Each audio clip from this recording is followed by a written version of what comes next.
وہ ایسے دعوتیں نہیں اڑاتے، اور اشرف المخلوقات کا تاج پہن کر حیوانیت کی ساری حدیں عبور کر جانا کہاں کی انسانیت ہے؟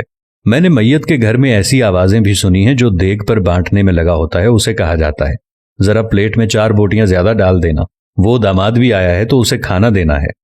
وہ بیٹی جو ماں یا باپ کی میت پر رو رو کر ہلکان ہو رہی تھی، جیسے ہی جنازہ اٹھتا ہے تو وہ سارا غم پس پشت ڈال کر کھانا تقسیم کرنے میں لگ جاتی ہے کہ سسرال والے بھی آئے ہیں، انہیں کھانا نہ ملا تو ساری زندگی باتیں سننے کو ملیں گی کہ تیرے باپ کی میت پر تو ہمیں کھانا بھی نہیں پوچھا کسی نے۔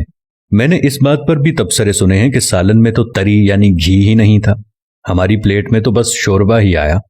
ہم بحیثیت معاشرہ ظالم بن گئے ہیں۔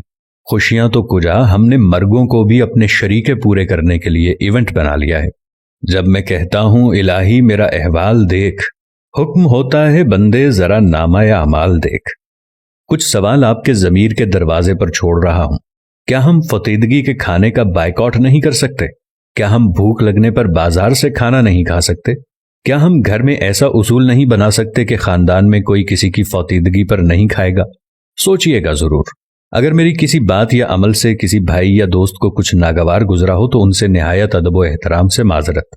اب یہ ہم پہ ہے کہ ہم اس بات کو آگے پھیلاتے ہیں کہ محض ایک ویڈیو دیکھ کر گزار دیتے ہیں۔